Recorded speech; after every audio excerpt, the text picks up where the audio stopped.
All right, first question, Tom Brew. Hello, Michael. How you doing? I'm well. You guys, this is really sort of the first stretch during the Big Ten season where you had a little bit of a gap between games from Saturday to Saturday. How productive has that been in regards to getting legs fresh and maybe putting some new things in? Well, I don't know if we got legs fresh, but because we've been practicing, we've had a day off because it's mandatory. We might have had 2 days off, I think, this week because of the NCAA rules. But, we've had a good practice yesterday. I was able to add a few things. And we just kind of been film watching, watching Illinois and trying to prepare for them. Mike Schumann. Yeah, hey, Coach, I was listening to Brad Underwood earlier today, and he said they've seen just about everything when it comes to defending Kofi, from doubling to, respecting shooters because they can play inside and out. What are you seeing when it comes to dealing with their inside-out attack? Same thing. There's no big secret. It's what it is. And, his last game, they milked him until, they couldn't milk him no more in terms of throwing it into him and him dominating the inside game. I mean, that's where their strengths are. I thought Wisconsin played him fairly well early, but Wisconsin made shots early.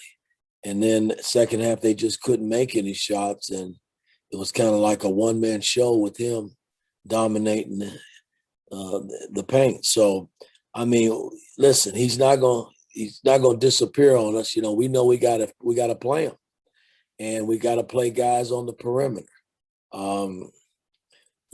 Purdue had the same kind of setup in terms of perimeter play and two big guys, and it was a battle. I mean, Kofi is good. I mean, he's NBA ready. It's kind of how I look at it, and we're gonna have to play him. I mean, he just can't run from him. We gotta commit ourselves to playing him and playing the guys that are out on the perimeter. Alec. Hey, Coach. You touched a little bit on the guards and the perimeter players. What is it that they do so well, that group, that makes Illinois so difficult to defend if you do double down on Kofi?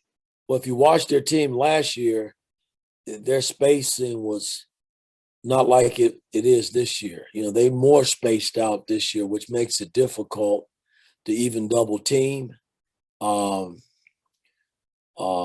get back to the shooters. Last year, I thought they were more condensed in terms of how they ran their offense, and he's kind of opened it up a little bit more, I think, this year in watching them. But they got guys that can make shots. They're averaging, I think, 8-9 threes a game.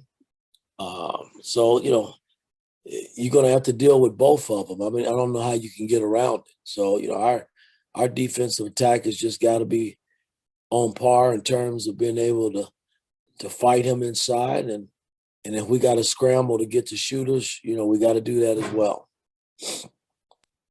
Jim Cole. Hey, Coach, talking about the guards, Plummer and Frazier for Illinois, having to stay in front of them and stay out of foul trouble as well. Xavier, of course, a big part of what you guys are doing offensively. How important is it that he stay out in front of those guys, but all of the guards for Indiana stay out of foul trouble? Well, I mean, let's see if we can get them in foul trouble. That's how I look at it. No, I mean, I don't know. Again, we played against good guards, guys, this year. And, Frazier and Plummer are very talented, guards. And, again, guys, we can't run from it. We got to play them. We got to keep them in front of us. We got to defend the three, and we got to defend their inside game. I mean, they got the total package. And we got to defend it if we going to give ourselves a chance to win. Next question, Dustin. Hey, Mike, doing a story on Xavier, I know you've been asked a lot about him lately, but I guess what were your sort of initial impressions of him when you started recruiting him, when you got the job? What did you like about his game at that point, and what did you feel like you had to fix, and how far do you feel like he's becoming in the direction of being the point guard you want him to be? Well, when we watched him early, the fact that he averaged, 13, 14 points a game was intriguing in that league. And we knew, his style of play, he was kind of up and down and kind of sporadic a little bit. And he was more X versus his surrounding parts.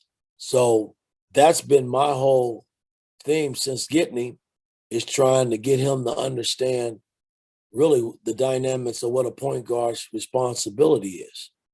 You got to have Coach Woodson's point guard mentality and know when to pull out X's mentality when it's time to do that. And I think all great point guards figure that out after a while, that, hey, this is how Woody wants us to play, but I got to be able to sometime break Woody's stuff and venture out and do what I think I do best. And I'm never tied his hands, but again, he's got to learn pick and roll play. He's got to learn, who hadn't had a shot or how you can go about getting a guy a shot.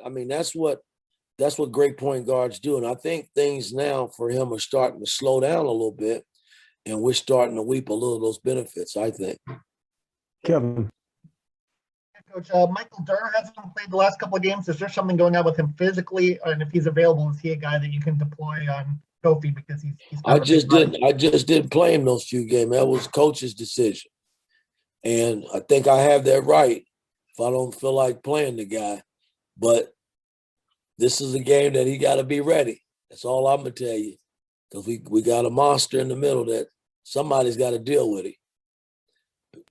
So be ready. Zach.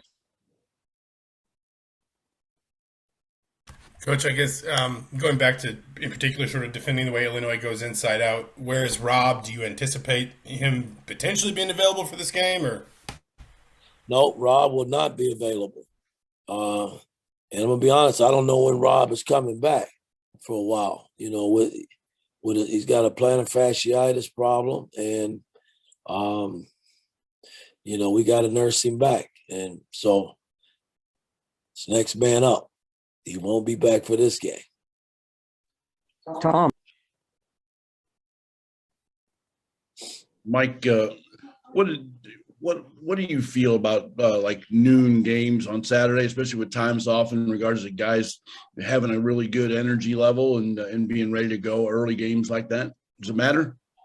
It doesn't matter to me. My thing is, I think we've had some early games. I can't recall the games, but I know that it might have been one early game that we came out flat. And, we can't have that against Illinois. We got to come out ready to play, just like we were ready to play. I thought in the Maryland game, even though they jumped us, we were still engaged and ready. I thought the Penn State game, we were really ready to play. Purdue game, we were ready to play. We got to come out we can't be flat. We got to come out ready to compete for 40 minutes because they're going to force you to do that. Last question, Mike Schumann.